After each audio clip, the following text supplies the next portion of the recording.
Vamos começar atendendo as pessoas. A Resilma, de Natal, Rio Grande do Norte, escreveu assim: Padre Fábio, a música Todo Homem é Bom, que está no seu DVD Eu e o Tempo, é simplesmente maravilhosa, mas também provoca conflitos entre a razão e a emoção. Se todo homem é bom, como explicar tantas atrocidades causadas pela mão humana? Será que o homem nasce bom e a sociedade o transforma? Sei que essas questões vão muito além do bem e do mal. O senhor, padre, tem uma belíssima canção chamada Voltei para Perguntar. Um dos versos diz: que eu deixe só o bem que existe em mim. Acredito que na medida em que fazemos tantas maldades, acabamos esquecendo o que existe de bom em nós. Eu só queria entender essa inspiração. Que Deus o proteja e o ilumine sempre. Um abraço. Obrigado, Resilma. Muito obrigado mesmo. A música Todo Homem é Bom é do meu grande, querido amigo compositor lá do Rio Grande do Sul, de Porto Alegre, o Greco, Rodrigo Greco. E realmente a reflexão a respeito da bondade do homem, ela é muito... Ela nos apresenta uns paradoxos, né? Dialética, né? Isso é, dois lados. A gente precisa... O processo dialético é aquilo que aparentemente pode ter uma contradição, gera sempre uma outra pergunta. Quando a gente acredita, e a antropologia cristã nos ensina isso, o ser humano é bom. Deus não criou um ser humano ruim. Agora, o que existe é o processo de estrago, né, desta bondade humana. E é engraçado isso porque nós podemos ser afetados neste estrago tanto através do processo formativo, de a gente receber uma formação errada, como também podemos receber isso através da genética, né? Você já observou isso? Que existem pessoas que têm uma dificuldade maior para lidar com isso, em conseguir atingir a bondade das coisas, porque parece que tem lá no íntimo alguma coisa enraizado nela que a joga muito para este contexto de maldade. Eu já tentei muitas vezes compreender isso, e aliás a renovação carismática fala muito disso, quando eles propõem a cura de gerações, né? Não é isso? Quando você começa a rezar pelos seus antepassados, que de alguma maneira, geneticamente, nós trazemos os sucessos e as decepções das pessoas, né?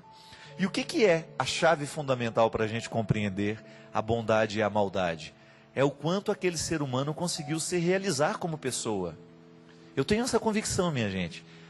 Um ser humano, ele faz mais pacto com a bondade à medida em que ele está realizado. Realizado no sentido pleno da palavra, né?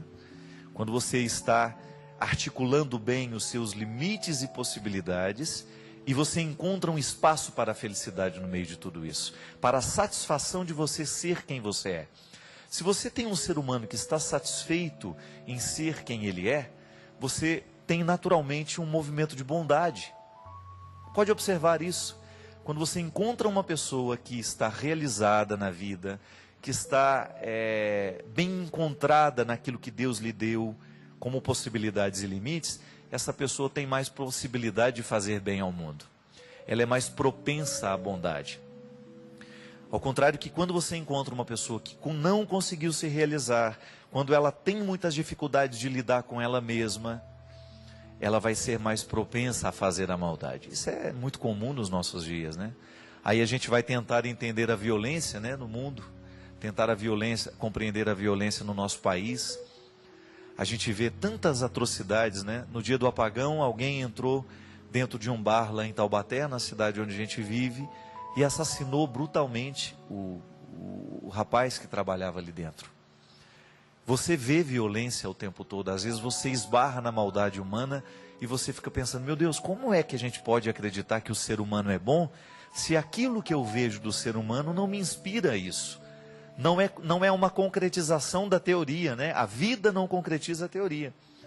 Mas ali, minha gente, a gente precisa compreender que muitas vezes nós temos um contexto de escolhas que foram feitas pela pessoa e também pelas outras que estavam ao lado dela e que foram influenciando. A filosofia se ocupou muito de pensar essa questão, né? O homem é bom, nasce bom e o meio o corrompe, alguém já dizia. Não, O ser humano nasce muito já corrompido. O ser humano é naturalmente mau. Você tem diversas perspectivas, né, antropológicas, reflexões a respeito dessa divisão no mundo, né, de bem e de mal. E o que a teologia nos ensina, a antropologia cristã nos ensina, é que Deus nos fez bons. Nós temos uma fragilidade, que nós chamamos de pecado original, e por isso nós precisamos cuidar, para que a gente não permita que este mal cresça dentro de nós. É como se nós tivéssemos uma pedra no sapato que aperta, e a gente sabe, precisa descobrir um jeito de pisar, de maneira que a pedra continue ali, e mesmo assim a gente continue andando, a gente continue caminhando. A gente sabe que o tempo todo nós vamos ser desafiados, o tempo todo haverá uma fogueira sendo acesa, uma fogueira da bondade e também uma fogueira da maldade. Às vezes nós temos muito mais fogueiras do mal sendo acesas do que fogueiras do bem. A gente sabe disso. A corrente do mal cresce muito rapidamente, né? Eu vejo o quanto que é terrível a gente identificar as coisas ruins que a internet joga para dentro da nossa casa, por exemplo. São coisas terríveis. Semana passada passou no jornal Hoje, da Rede Globo, lá uma reportagem sobre um videogame que incitava o bullying. O que é o bullying? É a violência dentro das escolas, que nem necessariamente não precisa ser uma violência física, mas é aquela pessoa que é portadora de alguma diferença e ela é ridicularizada pelos outros. Então, geralmente acontece muito com a criança que é gordinha, que tem um pouquinho acima do peso, com aquela que tem um pouco de deficiência de aprendizagem. O grupo se fortalece para humilhar, para maltratar aquela pessoa. E existe um videogame que é programado, que é feito a partir do bullying, onde vence aquele que humilha mais, aquele que maltrata mais, aquele que machuca mais. E veja bem, é todo um contexto pensando isso, né? São pessoas que começam a pensar a tecnologia para aumentar aquilo que é ruim no mundo. Se você tem um brinquedo, uma atração, né? Aquilo que deveria ser uma distração para instruir as nossas crianças, acaba sendo um instrumento que vai destruir as nossas crianças.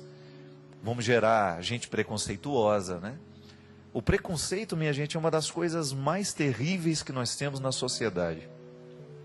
E eu falo preconceito de maneira geral. Quando alguém se sente melhor do que o outro e tem sobre o outro um preconceito, né? E se sente no direito de humilhar, de machucar, de maltratar, por causa da diferença. Quando a gente vê isso crescer no mundo, isso é extremamente... Isso danifica a estrutura social, né? E você pensar que esses jogos entram na sua casa. E aí eu sempre preciso ter essa consciência e não me canso de dizer isso às pessoas, porque isso para mim é evangelização. Evangelizar é a gente tomar consciência de que o segmento de Jesus tem que nos orientar, tem que mudar as nossas escolhas. O que é que você permite que entre na sua casa? A bondade ou a maldade? O tempo todo a maldade e a bondade vão bater à porta da nossa casa. O tempo todo alguém vai nos oferecer uma coisa que é boa e uma coisa que é ruim. E somos nós que livremente damos passo na direção de tudo isso. Agora, quando você tem uma criança que ainda não sabe escolher e ela é encaminhada para essas coisas ruins, a culpa é de todos nós. É por isso que é muito difícil fazer uma análise da sociedade a partir do conceito de culpa. Outro dia, há muitos anos atrás, eu fiquei sabendo de uma história, por causa da pastoral carcerária, o padre Mário Marcelo acompanhava. E durante um tempo também, às vezes eu ia com ele, fiz um trabalho, vez ou outra visitava os presídios também. E existia um rapaz que ele tinha sido preso, muito jovem, um rapaz bonito, cheio de vida. Estava lá na prisão já, na casa de custódia há um bom tempo. E veja bem que história triste. Esse rapaz assassinou mais de 60 pessoas. São mais de 60 assassinatos. Então, todo mundo teria um diagnóstico muito rápido. Não, realmente é uma pessoa ruim, é uma pessoa má, uma pessoa fria.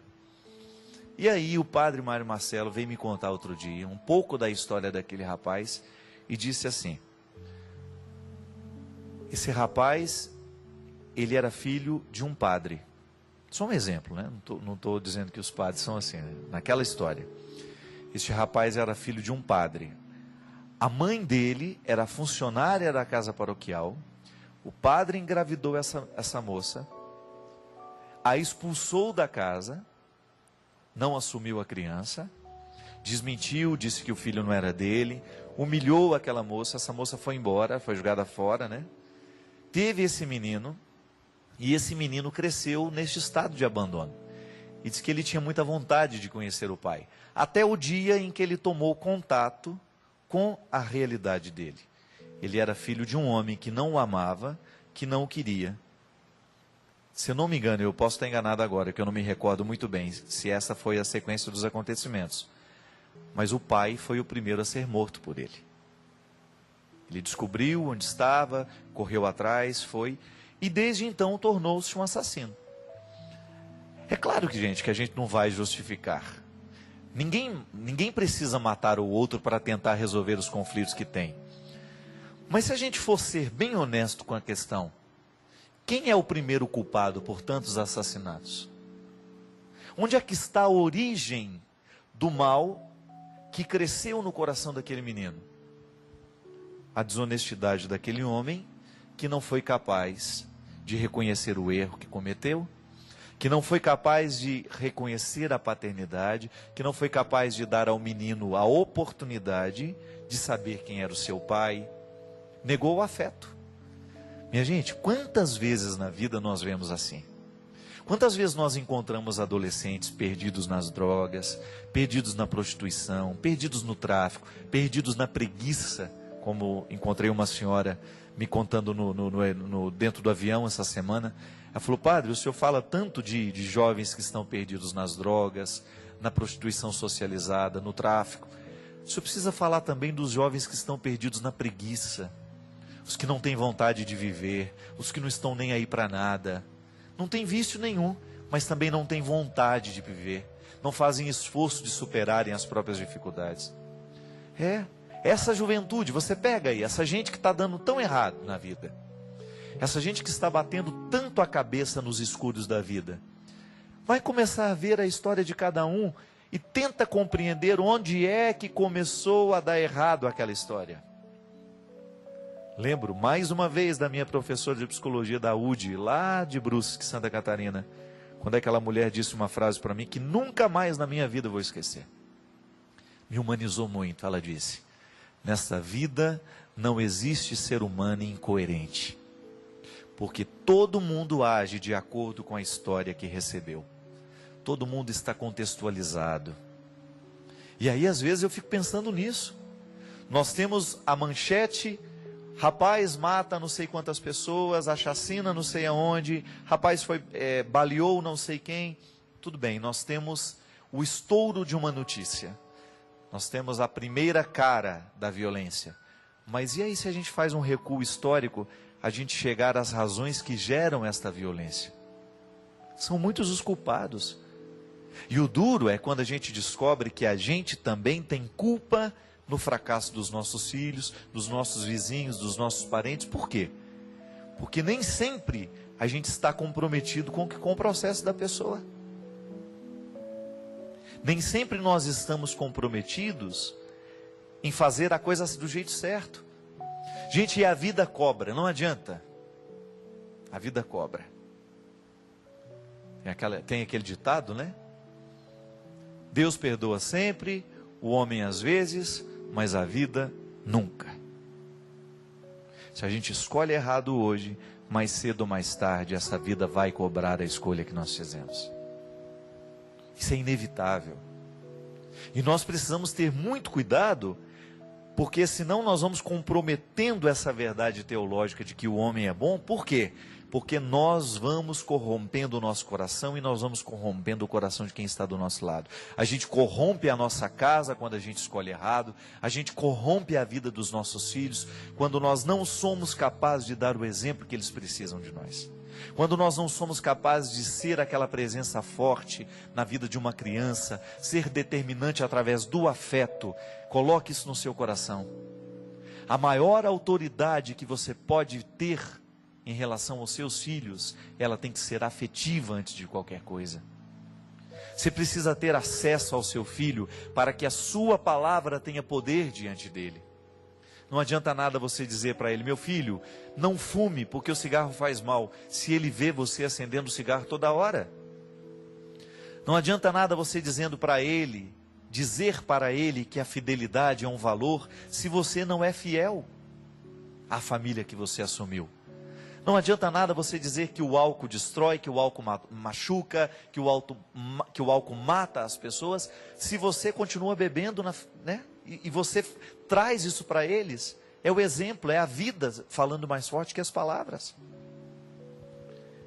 Então nós comprometemos a estrutura de bondade que o mundo pode ter por causa da nossa ação, que nem sempre está comprometida com aquilo que Deus fez em nós. É bonito você pensar isso. Você é bom. Seu coração é um poço de bondade. Você nasceu para dar certo. Você nasceu para a bondade.